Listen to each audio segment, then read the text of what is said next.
Warning: this case contains detailed depictions of violence and child death. If these topics offend you, make you sick, or otherwise disturb you, please check out another episode of ours. It's hard to recognize the devil when his hand is on your shoulder.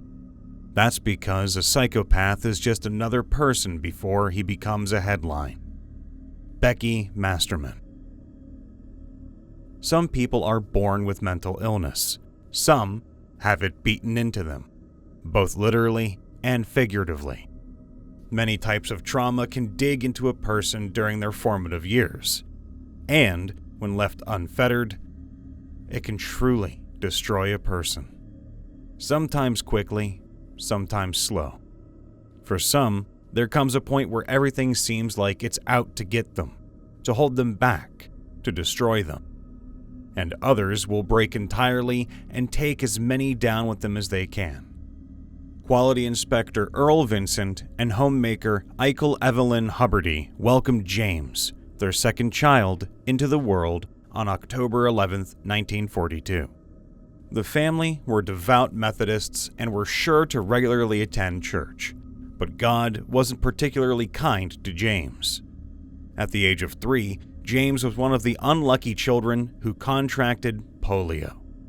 There was no vaccination for it at the time, so James was forced to wear uncomfortable leather and steel braces on both legs in an effort to minimize the damage. Despite medical intervention, the disease still caused James to walk with a limp for the rest of his life. In 1950, Earl bought a 155-acre farm in Mount Eaton, Ohio. His wife, however, was less enthusiastic about this choice.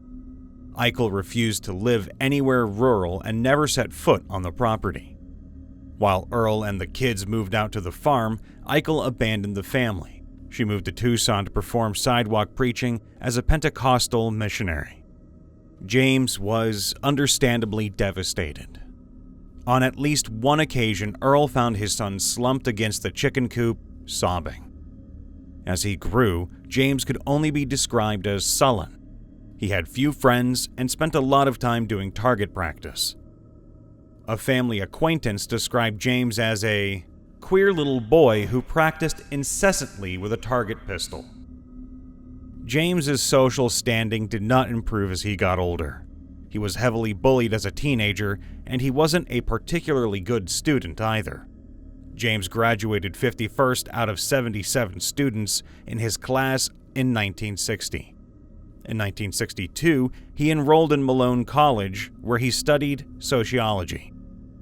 This didn't hold his interest long, as he soon moved on to study at the Pittsburgh Institute of Mortuary Science. He graduated from this program with honors in 1964 and gained a funeral director's license. The next year, he obtained an embalmer's license. In early 1965, James married Etna Markland, whom he met during his brief time at Malone College. Shortly after his wedding, he got a job at a funeral home in his hometown of Canton, Ohio. James was a proficient embalmer, but his sullen, introverted personality made him less than suitable for a public-facing career. Still, he managed to stick it out at the funeral home for 2 years before he left to become a welder in Louisville. James was a reliable and hard worker in his new field. He worked plenty of overtime and secured promotions. After he was hired by a firm called Babcock & Wilcox, he and Etna moved into a 3-story home in an affluent area of Massacre, Ohio. The home was, sadly, destroyed in a fire in 1971. They would buy another house on the same street and build a 6-unit apartment building on the lot of their first home. Between managing the apartments, working long hours, and having 2 children, Zelaya in 1972 and Cassandra in 1974, it was a busy, stressful time for James.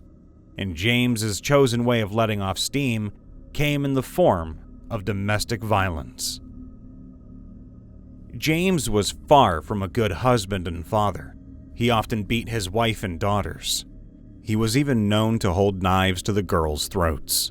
Etna pleaded with James to seek some sort of counseling, but in 1976, she redoubled her efforts. She repeatedly asked him to seek therapy to help him with whatever was causing him stress, but he refused. So, Etna took matters into her own hands. Gradually, she developed a method to control her husband's temper, anxiety, and paranoia. Etna began reading James's future via tarot cards. She was making it all up, but nevertheless, he believed her. Etna's readings had a temporary calming effect on James, and he would always follow her recommendations. Even if Etna could rein in some of James's anger, her efforts didn't change much else. Their neighbors and James's co-workers said the man was sullen, ill-tempered, and paranoid, and had an obsession with firearms. He would also keep a mental tally of every perceived slight against his family and would pay his debt, whether good or bad. James was also a conspiracy theorist who believed the US government was out to get him.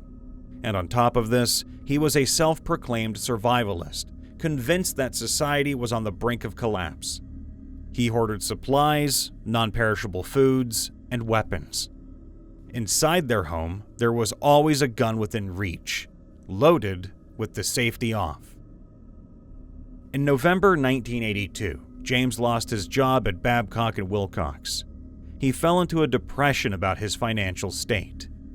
A former co-worker once overheard him say if he couldn't take care of his family, he would commit suicide and take everyone with him. He tried to stay true to his word in 1983 when Etna caught him holding a loaded pistol to his temple. She managed to talk him down, however. Well into 1983, James was still unable to find new employment. He and Etna sold their 6-unit apartment building in the spring for $115,000. Shortly after, he found work with Union Metal Manufacturing Company.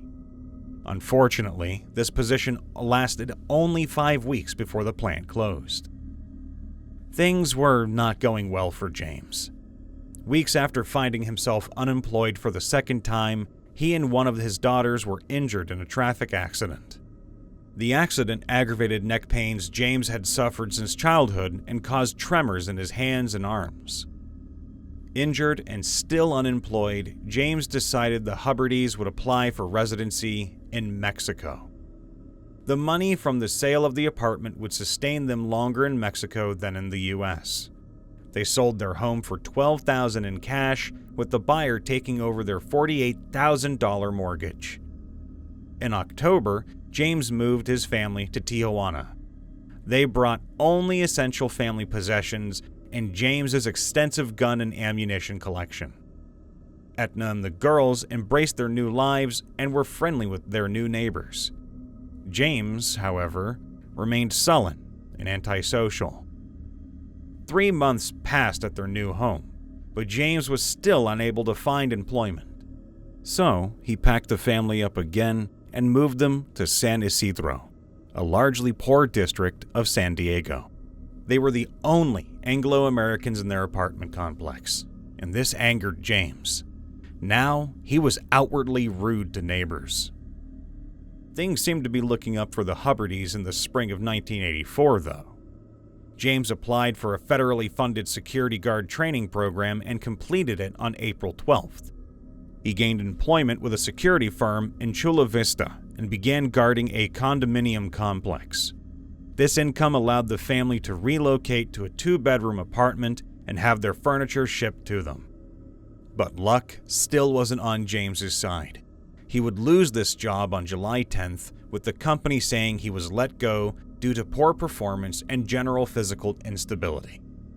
A few days later, on July 15th, James admitted to Etna that he suspected he may have a mental health problem.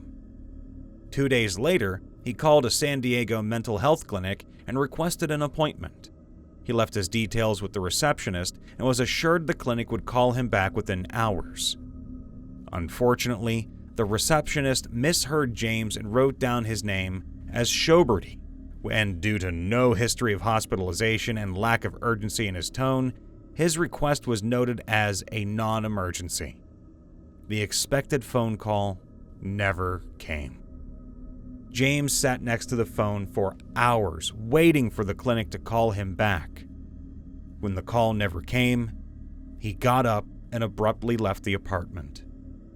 Etna said he took his motorcycle to some unknown destination, returning an hour later in a contented mood. They would eat dinner as a family, go on a bike ride to a nearby park, and then James and Etna watched a movie on TV before bed.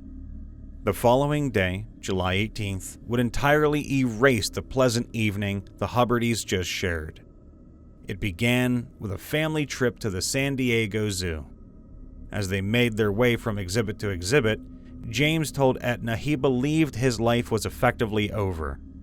In his words, society had their chance. When they were done at the zoo, the family stopped for lunch at a McDonald's in the Claremont neighborhood and then returned home. Later that afternoon, Etna was lying on the bed, relaxing, when her husband came into the room.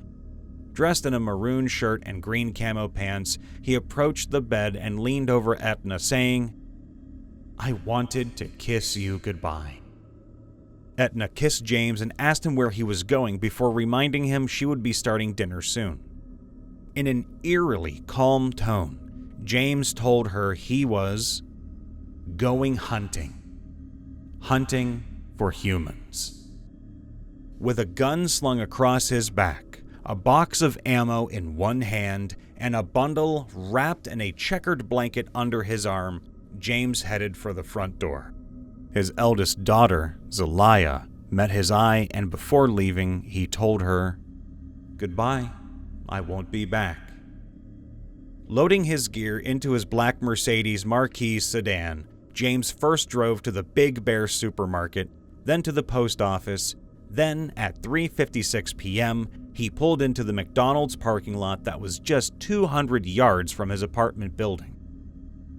Carrying a 9mm Browning HP semi-automatic pistol, a 9mm Uzi carbine, a Winchester 1200 12-gauge pump-action shotgun, and hundreds of rounds of ammunition, James entered the restaurant. With 45 customers inside, James aimed his shotgun at 16-year-old John Arnold, who stood behind the service counter 15 feet away. He pulled the trigger, but nothing happened. Thinking it was all some sick joke, John turned to walk away as 22-year-old manager Neva Kane approached. James got the shotgun working and fired it at the ceiling before aiming his Uzi at Neva and shooting her once beneath the left eye, killing her. He quickly turned his shotgun on John, shooting him and injuring him in the chest and arm. James demanded that everyone get on the ground while calling everyone dirty swine and Vietnamese assholes. He said he killed 1,000 and intended to kill 1,000 more. All the while, he claimed he was a veteran of the Vietnam War. He had never served in any military branch, nor had he previously killed anyone. As James ranted and raved, waving his guns around, a 25-year-old customer named Victor Rivera pled with him to stop. In response, James shot Victor 14 times while repeatedly yelling at him to shut up. People were scrambling, trying to hide beneath tables and service booths. A group of 6 women huddled together became James's next targets. He killed 19-year-old Maria Colmenero with a single shot to the chest, then turned his Uzi on 9-year-old Claudia Perez, fatally shooting her in the stomach, cheek, thigh, hip, leg, chest, back, armpit, and head. James wounded 15-year-old Imelda Perez in the hand with the same weapon. 11-year-old Aurora Pena found herself under fire next, but her pregnant aunt, 18-year-old Jackie Reyes, tried to shield her. She was shot 48 times with the Uzi for her bravery. Jackie's son, 8-month-old Carlos, sat wailing by his mother's body. James shouted at him before killing him with a single pistol shot to the back. Continuing his rampage, James shot and killed 62-year-old Lawrence Verslois, and then moved on to a family near the play area. 31-year-old Blythe Reagan Herrera was shielding her 11-year-old son, Mateo, while her husband, 30-year-old Ronald, was trying to protect Mateo's friend, 12-year-old Keith Thomas. Blythe and Mateo were both shot numerous times in the head and killed. Keith and Ronald survived, but received multiple wounds. James then turned his guns on a trio of women. 31-year-old Aridelsley Vargas was shot once in the back of the head and died the next day in hospital. 24-year-old Guadalupe Del Rio was hit multiple times but wasn't seriously injured. The third woman of the group, 25-year-old Gloria Ramirez, was uninjured. At another booth, James shot and killed 45-year-old Hugo Vasquez. Shortly after 4 p.m., 911 calls began to pour in. The dispatcher who was directing police accidentally sent them to a McDonald's that was 2 miles away from the correct location. This error delayed a lockdown by several minutes. The only warnings people had to stay away came from passers-by. At around 4:05 p.m., Astolfo and Maricela Felix pulled into the parking lot and drove toward one of the service areas. The windows of the restaurant were all broken and there was shattered glass everywhere. They assumed the building was just undergoing renovations, and the man now approaching the car was a repairman. James opened-fired on the couple and their 4-month-old child with his shotgun and Uzi. Maricela was hit in the face and blinded in one eye, then in the chest and arms, causing her to lose all use of one hand. Their baby was critically wounded in the neck, chest, and abdomen. Astolfo received wounds to the chest and head as well. As the family stumbled away from the scene, Lucia Velasco and her husband came to their aid. Astolfo gave the baby over to Lucia while her husband helped them into a nearby building. Lucia got the baby to the hospital. The entire Felix family survived. Shortly after the encounter with the Felix family, 3 11-year-old boys rode their bikes into the parking lot. Someone shouted at them, making them hesitate. James fired on the boys with his Uzi and shotgun. David Delgado was fatally shot in the head multiple times. Omar Hernandez was shot multiple times in the back. Joshua Coleman was critically wounded in the back, arm, and leg. He was the only one to survive. After finishing with the boys, James turned on 74-year-old Miguel Ulloa and 69-year-old Ada Victoria. He fired his shotgun at Ada, hitting her in the face and killing her. Miguel shouted curses at James until he was killed by a single shot to the head. 10 minutes after the first 911 calls, police finally arrived on the scene. The first responding officer, Miguel Rosario, quickly assessed the situation. As he called the information into the San Diego Police Department, James riddled his patrol car with bullets. A lockdown radius of 6 blocks was established by police, and they set up a command post 2 blocks from the restaurant. 175 officers were deployed in strategic positions. They had no idea how many people were inside the restaurant, and the reflections from the broken glass made it difficult to focus on the building's interior. Police were concerned there were multiple gunmen and hostages, though survivors disproved this.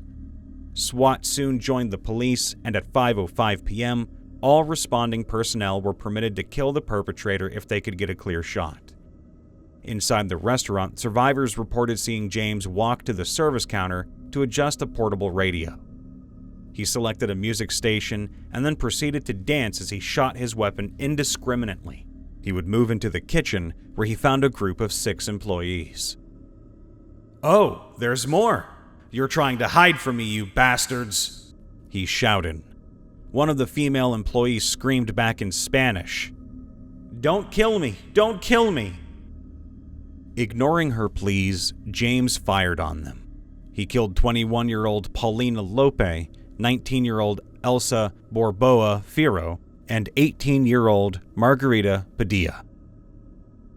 17-year-old Albert Leos was critically wounded, having been shot 5 times.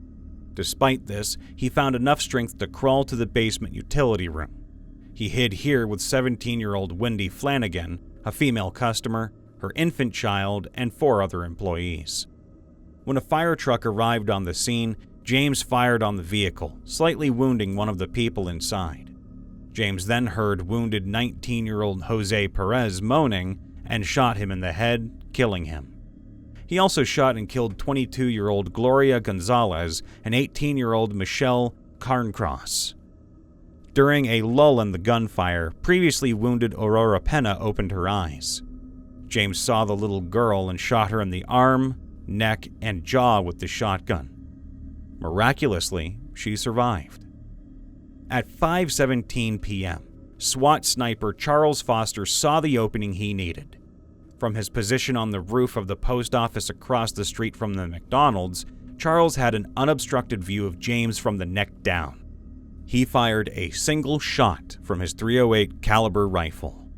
The bullet entered James's chest, severed his aorta just below his heart, and exited through his spine, leaving a 1-inch exit wound. James fell backward and hit the floor. He died almost instantly. Charles reported his kill, but as there were so many spent rounds on the floor, the police weren't sure. A police sergeant entered the restaurant, gun trained on James's motionless figure. He noticed a wounded but conscious girl nearby and asked if the deceased man was the perpetrator. She nodded. Over the course of 77 minutes, James Huberty fired a minimum of 257 rounds, killing or wounding 40 people. His victims ranged from 4 months to 74 years of age. Following the massacre, reporters visited James's father in Mount Eaton, Ohio. He explained the events of his son's childhood and his religious upbringing. Earl pointed to a painting of a lost sheep standing by the Jordan River. Through tears, he told them, "Yesterday was the worst day of my life. I feel so sorry for those people." In response to this nightmare, McDonald's temporarily suspended all television and radio advertisements. In solidarity, Burger King followed suit. Within 2 days, the restaurant was renovated and refurbished in hopes of reopening. However, community leaders and McDonald's executives eventually decided it would be in everyone's best interest not to reopen the restaurant. James's body was cremated on July 23rd with no religious ceremony. His ashes were returned to Etna, who later interred them in his home state. In the weeks following the massacre, Etna and her daughters received death threats. The girls were forced to attend school in Chula Vista under assumed names for their safety. On midnight of September 26th, the old McDonald's building was demolished. The company donated the grounds to the city under the stipulation that no restaurant be built on the site. The land was later sold to Southwestern College with the agreement that they would build a permanent memorial to the 21 people who died in the massacre. McDonald's eventually built a new restaurant 2 blocks away and donated $1 million to a survivors fund. Several family members of the deceased and some survivors filed lawsuits against McDonald's and the San Diego Police Department. All suits were dismissed by August 1991. In July 1986, Etna also sued McDonald's alongside James's former employer, Babcock & Wilcox. She sought $5 million in damages, claiming her husband's killing spree was triggered by a combination of poor diet and the accumulation of toxic metals in his system. James's autopsy allegedly revealed high levels of lead and cadmium that likely accumulated after years of inhaling fumes from welding without respiratory protection. There were no drugs or alcohol in his system. Etna also claimed that due to frequent trips to McDonald's, James consumed high levels of monosodium glutamate that induced delusions and uncontrollable rage. Her suits were dismissed in 1987. Survivor Albert Leos had some positive come from the nightmare he lived through that day. Now that he was no longer able to play college football, Albert joined a cadet program with the National City Police Department during his recovery. This set him on a new path in life, and Albert now serves as a police captain in San Diego. James Huberty's actions also caused some reform in how police now operate. Several officers who attended the scene suffered from post-traumatic stress disorder, and for the first time, the San Diego Police Department debriefed all officers involved and provided professional counseling. While many departments still fall short, the need for psychological services has become clear. Officers who responded also felt severely underarmed and ill-suited to deal with a mass shooting. If James hadn't been alone, it was entirely possible he could have outgunned the officers. Upgraded weaponry and training were provided to departments. Departments also saw the need for on-scene tacticians so they would be more prepared should something similar occur in their area. More specialized teams with higher levels of training were formed. James Huberty was a troubled man in serious need of psychological evaluation. If a single clerical error had not occurred, he may have received the help he needed before committing mass murder. Or it may have simply delayed his actions. So many what-ifs surround cases like this, but at the end of the day, it was clear to so many people around James that something wasn't right with the man. Trauma piled on delusions, and paranoia is a noxious stew, and left to ferment, it can explode, affecting many lives in the process.